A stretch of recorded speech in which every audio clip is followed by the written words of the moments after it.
Avant de quitter, voulez-vous cracher dans le pot? Tout le monde crache dans le pot. Et 3 mois après, on a montré que 2 heures de chant, de configuration de bonheur, diminue les hormones de stress qu'on appelle le cortisol par 50 et augmente les anticorps dans la salive, qui est le système immunitaire qu'on utilise pour manger, par un facteur de 3. Qu'est-ce que ça a pris? Ça a simplement pris 2 heures de bonheur. Quelque part, ce que je suis en train de vous dire, c'est que le bonheur de la vie quotidienne a des influences sur notre biologie, et des influences puissantes. Et si vous parlez avec quelqu'un et que vous réussissez à établir un vrai contact avec lui, et puis que ça va bien, voilà que vous venez de lui donner de la vie. Parce qu'il va vivre mieux grâce à son système immunitaire. Ce que je suis en train d'essayer de vous dire, c'est que le lien entre nous est un lien qui peut augmenter ou détruire la vie. Donc, une relation toxique, c'est une relation qui peut réduire la vie de l'autre et qui va le rendre malade. Et ce n'est pas surprenant que de nos malades qui viennent nous voir, ils nous racontent souvent que 3, 4, 5, 6 ans avant leur diagnostic, ils se sont séparés, ils ont eu un gros problème, ils ont eu un problème émotif. Quand tu as un problème émotif, bien, ton système immunitaire ne marche plus. Moi, savez-vous, je fais un cancer tous les 2 semaines. Et je tue aussi un cancer tous les 2 semaines, tant que je ne suis pas déprimé, parce que j'ai un bon système immunitaire. Puis comme je vieillis, je vais en faire de plus en plus. Bien, si mon système immunitaire est bon, bien, c'est bon. Il vient qu'à un moment donné où il n'est plus bon parce que je suis déprimé. Puis là, pendant un certain nombre, voilà que le cancer se multiplie, puis il devient trop gros, puis là, mon système immunitaire n'est plus capable de s'en débarrasser. Et puis voilà. Donc, nous sommes en train de nous dire que nous sommes en train de réfléchir aux conséquences pour la vie de ce problème métabolique. Je commence la partie 2.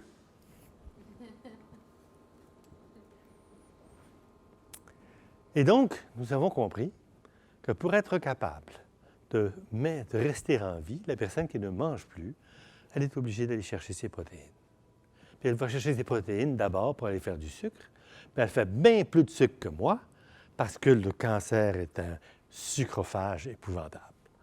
Et je n'ai plus d'apport par la bouche, et donc je suis obligé d'aller chercher mes protéines rapidement. Les protéines, ça fait partie de notre constituant. Le constituant pour marcher, mes muscles, c'est les protéines. Constituant pour fonctionner, mes enzymes, c'est les protéines. Et ça représente à peu près un 7e de mon poids corporel. J'en ai à peu près 10 kg humides dans mon corps et 4 soit 400 grammes, sont synthétisés tous les jours et détruites tous les jours. Ceci renouvelle des protéines toutes neuves, à peu près 400 grammes par jour. 75 ça fait de la resynthèse, et puis 25 ça va vers le glucose, et ça explique pourquoi, quand je regarde mon pipi, bien, je vois de l'azote. L'azote, c'est le produit de dégradation des protéines sous forme d'ammoniac. Nous excrétons de l'azote sous forme d'ammoniac. Et ces protéines-là, elles vivent plus ou moins longtemps. Il y en a qui vivent longtemps, puis il y en a qui ne vivent pas longtemps. Par exemple, les protéines dans mes mitochondries qui font de l'oxydation, elles durent 2 jours. Et ça veut dire qu'il faut que j'en fasse une nouvelle à tous les 2 jours. Hein? Puis le jour où ma synthèse de protéines ne marche plus, bien, je ne suis plus capable d'avoir d'oxydation. Et donc maintenant, je vais utiliser du glucose anaérobique parce que je n'ai plus de mitochondries. La transthyrétine, la transférine, l'albumine sont des protéines que l'on mesure souvent. L'albumine, elle dure 20 jours. Ça veut dire que quand le malade arrive à la maison de soins palliatifs, tu regardes son albuminémie, et son albuminémie est basse, elle est à 30. Ça, c'était la valeur du mois passé. La valeur d'aujourd'hui, il va le savoir dans 30 jours. Si tu veux savoir la valeur d'aujourd'hui, tu regardes la transférine qui, elle, ou la transthyrétine qui a 2 jours. La transthyrétine, elle te donne un excellent portrait du bilan des protéines maintenant. Puis si tu es capable de le faire manger, 4 jours après, la transthyrétine est revenue normale. Mais si tu n'es pas capable de le faire manger, bien, l'albumine n'est pas revenue normale. Elle va prendre 20 jours avant de revenir normale. Puis certaines protéines, comme les protéines du cœur, sont infinies, parce que le cœur, c'est un drôle d'organisation, c'est un syncytium. Il n'y a pas de limite entre les cellules. Elles sont toutes en communication les unes avec les autres et elles se renouvellent constamment. Une chance, quand tu es complètement dénutri, tu as encore le cœur qui fait ploum, ploum, ploum. Très, très utile. Et parmi ces protéines, il y en a une qui est importante, c'est l'albumine. L'albumine, c'est une protéine qu'on voit dans le sérum, qui comporte 585 acides aminés, une longue chaîne, et qui forme comme 3 domaines. Quand elle est repliée, elle donne l'impression d'avoir 3 tonneaux qui sont accolés les uns aux autres. Voilà le tonneau 1, le tonneau 2, le tonneau 3. Ça regarde comme ça, 1, 2 et 3 en 3 dimensions. Cette albumine-là qui circule dans mon sang, elle est très, très importante.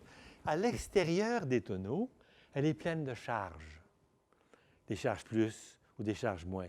Et comme elle est pleine de charges, elle va coller les médicaments. C'est un transporteur extraordinaire de médicaments. Pas d'albumine, les médicaments ne se transportent pas bien. Mais à l'intérieur des tonneaux, il y a 0 charge. Et comme il y a 0 charge, l'intérieur des tonneaux, c'est comme être une eau de pétrole, ça contient des graisses. Et pourquoi ça contient des graisses? Parce qu'on a besoin de transporter des graisses. Pour transporter des graisses dans de l'eau, c'est difficile parce que ce n'est pas soluble dans l'eau. Alors, qu'est-ce qu'on fait? On les met dans le tonneau. Puis quand le tonneau est plein, on envoie le tonneau tout plein vers le muscle. Le muscle ouvre le tonneau, aspire l'acide gras, referme le tonneau, il le retourne pour qu'il y en ait un nouveau. Et voilà qu'on amène nos graisses grâce à la présence d'albumine. Mais quand on n'a plus d'albumine, on a comme des problèmes. Comment est-ce qu'on fait quand on n'a plus d'albumine? Et comme il y a des charges à l'extérieur de l'albumine, bien, il faut que les charges soient toujours égales. On le voit. Quand on mesure les plus puis les moins dans le sang, on voit qu'il y a toujours un trou d'à peu près 10 milléquivalents de charges négatives, dont 5 sont dues à l'albumine. Et quand on fait les analyses, on est donc capable de confirmer s'il y a ou il n'y a pas d'albumine. Cette albumine, elle est intéressante parce que, contrairement aux autres molécules, elle n'est pas toute soluble. Il y en a une partie qui est collée en dessous de notre peau. Puis l'autre partie, elle circule dans le sang. La partie qui s'y colle sur la peau s'échange avec la partie soluble, et celle qu'on mesure dans le sang quand on voit nos malades, c'est la partie soluble. La partie soluble, c'est celle qui transporte les acides gras. La partie qui est en dessous de la peau, elle sert de réserve. Vous allez comprendre que les gens qui sont des grands brûlés et qui d'un coup ont perdu de la peau, leur albumine s'envole parce que la réserve vient de disparaître.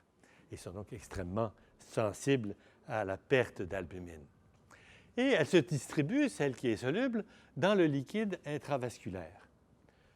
Si je regarde mon organisme, à peu près 60 du liquide qui est en dehors des tuyaux, puis 40 qui est dans les tuyaux. Puis il y a un échange constamment pour renouveler le liquide en dehors qui rentre à l'intérieur. Et ceci implique qu'il y a de l'albumine qui reste captée à l'intérieur du tuyau pour garder l'eau à l'intérieur. C'est ça qui garde l'eau dans les tuyaux. Et ces tuyaux sont des capillaires continus ou discontinus. Quand le capillaire a un épithélium discontinu, l'albumine passe à travers. C'est le cas du tube digestif. Je mange l'albumine, il faut bien que je l'absorbe. Alors, il y a plein de trous. Mais ce n'est pas le cas dans mes muscles, où c'est imperméable. Et c'est imperméable pour garder l'eau dans les tuyaux. Donc, les résidents en médecine se souviennent surtout de l'albumine pour maintenir l'eau dans les vaisseaux. Pas beaucoup pour la question nutritionnelle. Pourtant, elle est aussi importante que l'autre. Si je reste immobilisé longtemps, mon albumine va finir par fuir en dehors des tuyaux. Et elle va baisser, pas parce que j'en fais pas, parce qu'elle s'est répartie différemment et nos malades ne bougent plus. Une partie de leur hypoalbuminémie est due au fait qu'elle est basse. Donc, le premier rôle de l'albumine, maintenir le volume dans les tuyaux. Lorsque le sang arrive dans un tuyau, le tuyau, c'est comme une passoire, une partie du sang qui sort, puis il y a de moins en moins de sang, de moins en moins de sang. L'albumine ne sortant pas, elle est de plus en plus concentrée, de plus en plus concentrée. Puis quand elle est très, très concentrée, elle sert d'aspirateur à liquide. L'eau commence à re-rentrer dans le tuyau, puis quand elle arrive au cœur, elle est de nouveau comme c'était au départ du cœur. Donc, c'est une machine à garder le liquide dans les tuyaux pour l'amener au poumon, pour l'amener au rein, pour l'amener au foie, pour la fonction normale. Et l'autre, c'est le transport. Le transport des graisses, puis le transport d'une grande quantité de médicaments et d'autres hormones. Je ne vais pas aller trop loin, mais l'hormone thyroïdienne, la bilirubine, les hormones liposolubles, le calcium sérique, tout ça, c'est lié à l'albumine. Donc, ça a plein d'effets. C'est une protéine super importante. Elle est métabolisée. On en perd 15 grammes tous les jours. 5 par le rein, 10 par les autres sites. Et donc, il faut synthétiser 15 grammes tous les jours pour garder une albumine normale. Et pour synthétiser 15 grammes, c'est-à-dire 4 du pôle tous les jours, il faut que mon foie se mette à faire de l'albumine. Et comment il fait ça? bien, il va chercher 1269 acides aminés dans mon tube digestif, et puis 6 de mon apport journalier, et puis il se met à synthétiser un long fil d'albumine, puis il devient une proalbumine. Puis cette proalbumine, il finit par, grâce à la présence de potassium, à le sortir, et puis voilà qu'il se remet à produire une albumine neuve. Si je manque d'albumine, il va plus vite. S'il y a trop d'eau dans mon sang parce qu'il n'y a pas assez de liquide, il va plus vite. Si je ne mange pas, il va beaucoup moins vite. Et donc, c'est extrêmement sensible à mon état.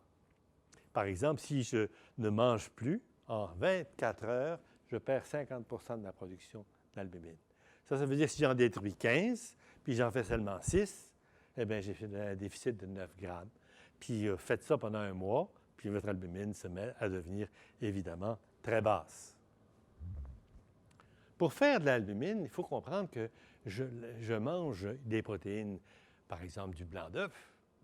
Là, mon intestin le coupe en petits morceaux. Je me retrouve avec des petits acides aminés individuels, parce que c'est du blanc d'œuf de poule, ce n'est pas une protéine de poule que je fais, c'est une protéine d'homme. Mais c'est fait avec les mêmes acides aminés. Fait que j'absorbe les acides aminés, et là, dans ma veine porte qui draine mon tube digestif, j'ai 3, 4, 5 fois plus d'acides aminés que j'ai dans mon bras, parce que c'est là qu'il arrive. Puis dans la veine porte, j'envoie de l'insuline aussi. Puis l'insuline, ça fait rentrer le sucre et les acides aminés dans les cellules. Et voilà pourquoi le pancréas envoie son insuline dans la veine porte, parce que ça va te permettre au foie de faire de transporter ces acides aminés pour faire. Et il faut également de l'énergie, parce que je dois recoller ensemble les acides aminés selon une nouvelle séquence, qui est la séquence de l'albumine humaine. Et c'est comme ça que ça se passe. Alors, pour que ça marche, ça, bien, il faut que j'ai bien des acides aminés dans le tube digestif. Alors, si je ne mange plus, bien, j'en ai plus, 3-4 fois plus d'acides aminés dans le tube digestif. Puis en fait, je n'ai plus beaucoup d'insuline non plus. Le potassium cellulaire ici est très important. Le malade qui ne mange pas est souvent déplété en potassium, et donc sa synthèse d'albumine est évidemment atteinte.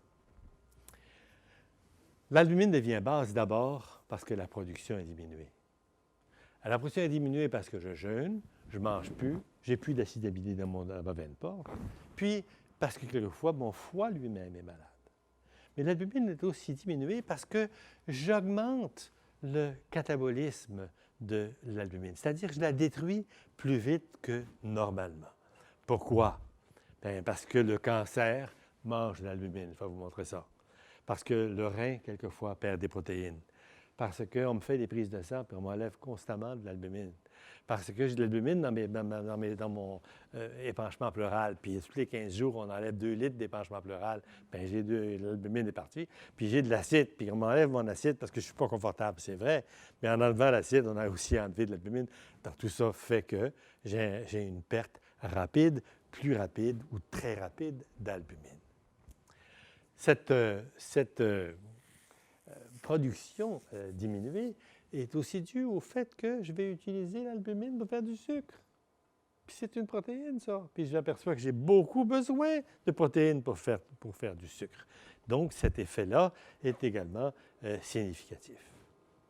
Enfin, il faut nourrir le cancer. Pourquoi? Parce que le cancer, il se développe à toute vitesse. J'injecte de l'albumine marquée avec de l'iode 121 à un petit rat, je mets le rat sur un détecteur de iode radioactivité, puis je vois son cœur, parce que c'est là que se passe mon iode 121. J'attends un peu, je vois son cœur, puis je vois son foie, parce que le foie va capter de l'albumine. J'attends encore un peu, je vois son cœur, je vois son foie, puis je vois sa tumeur. Pourquoi je vois sa tumeur? Je vois sa tumeur parce que la tumeur va chercher l'albumine. Pour faire des cellules cancéreuses, il faut de l'azote. Il ne faut pas juste de l'énergie, il faut être capable de faire des cellules. Puis l'albumine est une source primaire pour les tissus cancéreux qui se développent. Puis le petit cancer qui devient un moyen cancer, puis devient un gros cancer, il faut bien qu'il cherche de la matière quelque part, puis il va chercher ça à l'intérieur de l'albumine. Les plaies, le liquide pleural, la diarrhée, évidemment, tout ça, c'est important. Mais si je transporte 6 acides gras par albumine, eh bien, ça me permet à mes muscles d'utiliser ces acides gras pour travailler. Mais si je n'ai plus d'albumine avec les acides gras, bien, je manque d'énergie des graisses. Et un muscle qui est plus capable d'avoir de l'énergie des graisses parce qu'il n'y a plus de graisse qui arrive, parce qu'il n'y a plus d'albumine, qu'est-ce qu'il mange? Il mange lui-même. Et donc, le malade qui est pris avec une albumine très basse et sans graisse se met à manger ses propres muscles. Le muscle mange le muscle. Le muscle mange la protéine qui le fait. Et donc, le gros muscle devient un moyen muscle, qui devient un plus petit muscle, puis il devient un tout petit muscle. Savez-vous quoi? En ce moment, je vous parle, mon diaphragme est épais comme ça.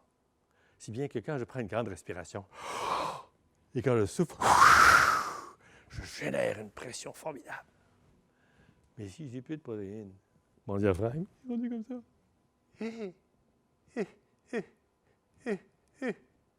Plus de tout.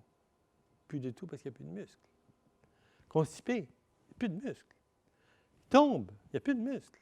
Se lever tout seul le fauteuil, il n'y a plus de muscles. Il est parti où le muscle? Il est parti nourrir le muscle.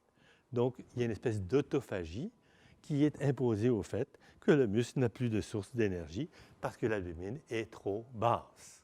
Puis, chez certains malades, on va donner du décadron. Le décadron, c'est un merveilleux médicament quand on a de la douleur importante parce que ça diminue la taille des métastases et donc on a moins mal. Mais le décadron, ça active de façon considérable le catabolisme du muscle. Si bien que si tu donnes du décadron pendant 1 mois à quelqu'un, au bout d'1 mois, il est plus capable de se lever de sa chaise. Ses muscles proximaux sont disparus à cause de la présence du décadron. Ça s'appelle de la dexaméthasone. Et comme ça mange le muscle, ça va chercher les acides aminés. Les acides aminés qui sont capables de faire du sucre, vont faire du sucre. Alors, le malade devient hyperglycémique. Le malade à qui tu donnes du décadron, il faut que tu watches sa glycémie le lendemain ou le surlendemain, parce que s'il manque d'insuline, il est hyperglycémique.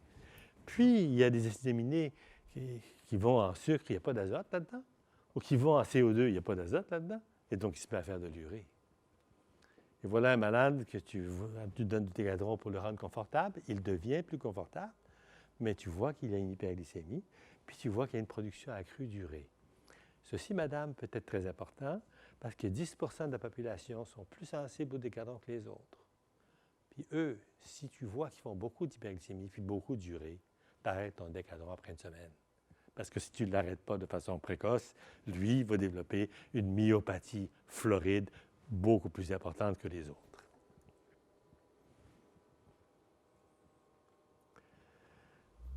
La protéolyse au décadron, elle est accrue par l'âge, elle est accrue par l'inactivité, elle atteint les muscles de la démarche, primairement, mais elle atteint également les muscles respiratoires. Conséquence de la protéolyse, l'équilibre, la force disparaît, chute, mobilisation difficile, le diaphragme n'est plus là, force expiratoire qui ne marche plus capable de bouger les sécrétions, donc ils vont faire des pneumonies parce qu'ils ne sont plus capables de ventiler les poumons, et même les muscles à déglutition deviennent dysphagiques. Puis j'ai remarqué la constipation, parce que les muscles du tube digestif sont également, vous savez, pour faire marcher le bolus dans le tube digestif, il faut pousser dessus. Ça prend des muscles. Ces muscles-là sont également disparus avec la fin de la vie. J'achève avec quelques considérations respiratoires qui sont en général peu connues. Quand je respire pour chercher de l'oxygène dont j'ai besoin, puis je respire pour libérer du CO2 que j'ai produit. En fait, je respire surtout pour libérer du CO2 que j'ai produit. Je monte l'escalier pour venir ici, et puis au 2e étage, je commence à venir un petit peu essoufflé. Puis je ne suis pas essoufflé parce que je manque d'oxygène. Je suis essoufflé parce que mes jambes se sont mis à prendre des acides gras, les couper en petits morceaux, faire du CO2. Puis il faut que je me débarrasse de CO2 pour garder le CO2 intérieur dans ma mer bien calme. Donc je respire parce que j'ai besoin de sortir du CO2. Et je sors plus de CO2 que je ne consomme d'oxygène. Si on appelle ça le rapport, on appelle ça le quotient respiratoire, est à 0,8 et pas à 1. Alors, qu'est-ce qui arrive si mes muscles entendent Marie-Jeanne sonner et arrêtent de consommer des acides gras? Bien, s'ils ne consomment pas des acides gras, ils ne produisent plus de CO2, n'est-ce pas? Quand je monte l'escalier sous vitesse, ça produit beaucoup, je viens souffler. Mais si je ne bouge plus, puis que je ne consomme pas d'acide gras, bien, je ne fais plus de CO2. Voilà ce qui arrive à la ventilation, c'est la vitesse avec laquelle on respire, en fonction de la pression de CO2 dans les alvéoles. Prenez une situation normale. La pression d'oxygène est normale. Eh bien, ce qui fait changer la ventilation, c'est le changement de PCO2. Plus j'augmente la PCO2, plus je ventile vite. Ici, je fais... OK? Ça, c'est la courbe normale. Prenons maintenant quelqu'un qui a un oxygène qui est un peu plus bas, puis un peu plus bas. Vous voyez que plus l'oxygène est bas, plus la pente est raide. Donc, le PCO2 alvéolaire est plus efficace à augmenter la respiration quand l'oxygène est bas. OK. Mais ce que je veux vous montrer, c'est qu'ici, c'est une ligne droite. Donc ici, quand tu as entre 20 et 30 de PCO2, il n'y a aucune drive respiratoire. Puis à un moment donné, hop, on voit que la ventilation se met à partir. En d'autres termes, le malade qui ne prit pas de CO2, il va se ramasser ici. Et là, il n'a aucune raison de respirer. Il n'a aucune raison de respirer pour le CO2. Il va avoir des raisons de respirer avec l'oxygène, mais il n'y a plus de raison de respirer avec le CO2. Et ceci, qu'est-ce que ça va faire? Moins de production de CO2, ben, le malade fait des pauses respiratoires. Si tu vas dans la chambre, tu regardes le malade, puis il arrête de respirer. Pourquoi arrête-t-il de respirer? C'est une maladie? Non, c'est normal. Il arrête de respirer parce qu'il ne fait plus de CO2. Et ce n'est pas un bien bon signe pour la survie, ça. C'est clair. Mais ce n'est pas non plus une maladie, ce n'est pas souffrant, ça. Ce n'est pas le cerveau qui est malade. C'est simplement que son système à respirer est rendu différent. Mais sa consommation d'oxygène, elle est quand même mieux maintenue parce qu'il y a une partie de consommation d'oxygène sans faire de CO2 et ceci va recruter une respiration qui n'est plus une respiration à CO2. Alors, ma respiration à CO2, elle est très fine. Mon CO2 monte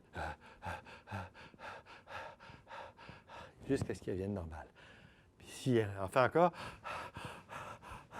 jusqu'à ce qu'il devienne normal. Ça, c'est mon neurone qui regarde combien il y a de CO2, puis qui me fait respirer à la bonne vitesse pour que le CO2 reste normal. Mais si je n'ai pas du CO2 qui est produit, puis que mon oxygène se met à descendre, là, j'ai un autre neurone, qui est le neurone d'oxygène. Lui, c'est un neurone de panique. On ne respire pas avec le neurone d'oxygène. Il est là quand l'oxygène est trop bas. Quand l'oxygène est trop bas, panique. Et vous l'avez vu tout à l'heure, dans le graphique précédent, ce neurone de panique, c'est lui qui faisait que quand l'oxygène est bas, on respire beaucoup plus rapidement pour un même CO2, embarque ce deuxième neurone de panique. Le résultat des courses, ça va être quoi? Bien, le résultat des courses, ça va être ceci. Le malade arrête de respirer, sa quantité d'oxygène descend dans le sang. Quand elle arrive assez basse, le neurone d'oxygène est recruté. L'oxygène remonte.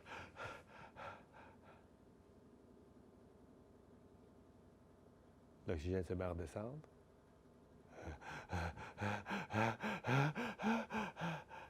Et maintenant, j'ai une respiration en bouffée qu'on appelle la respiration de Cheyne-Stokes, qui montre que cette respiration répond à l'oxygène et pas au CO2. Je n'ai plus de respiration CO2 dépendante. C'est un phénomène normal. Je dirais que 70 % des malades qui décèdent ont des épisodes de Cheyne-Stokes à la fin de leur vie. Il me reste encore 2 minutes pour vous expliquer quelque chose. Vous savez, quand vous avez le rhume, est-ce que vous vous rendez compte, quand vous regardez dans le miroir, vous avez le nez tout rouge? Oui. Ce n'est pas le nez tout rouge seulement parce que vous l'avez manipulé avec votre Kleenex. C'est parce que l'inflammation du nez a rendu le nez tout rouge. Mais qu'est-ce qui rend le nez tout rouge? Eh bien, figurez-vous que nous avons dans le nez un système très puissant qui fait un vasodilatateur. Voilà, je me mets un petit tube dans la bouche, puis je regarde les gaz que je souffle. Je souffle ces gaz de façon constante. Mon volume d'expiration, il est constant, autour de 200 ml par seconde. Je vois apparaître, dans ce liquide que j'expire, du CO2, qui est très, très constant. Il y a 0 CO2 dans l'air. Il y a 40 mm de CO2 dans l'air de mes poumons. Voilà que sort du CO2. Mais je vois aussi apparaître une bouffée de NO, nitroxyde d'azote, qui apparaît dans les premières secondes et puis qui disparaît. Ça veut dire quoi, ça? Ça veut dire que dans mon nez, j'ai plein de NO. Puis dans ma bouche, j'ai plein de NO. Une petite cavité. Quand je commence à souffler, je flush cette cavité. Le NO sort.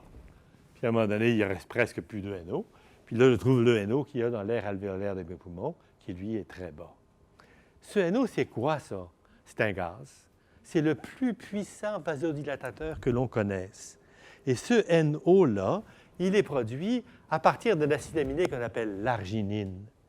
On détruit de l'arginine et on fait un NO. Lorsque l'on a de l'arginine, ce NO est détruit par deux NO-synthases. Ça, c'est des enzymes qui brisent l'arginine. Une qui est constitutionnelle, qui fait le NO dont on se sert pour toutes les médiations, puis une qu'on recrute avec l'inflammation. Si je fais un rhume, ma NO-synthase de nez se met à augmenter de 20 fois. La production de NO augmente de 20 fois. Le résultat des courses, mes vaisseaux du nez, ils deviennent élargis. Il y a beaucoup de sang qui passe par là. Quand beaucoup de sang passe par là, mes glandes de mon nez se mettent à faire du mucus. Et maintenant, mon nez coule goutte à goutte avec un mucus parce qu'elles sont perfusées grâce à l'ouverture brutale par le NO. Est-ce que vous comprenez ça? Regardez qu'est-ce qui arrive lorsque je respire de l'air dans ce tuyau.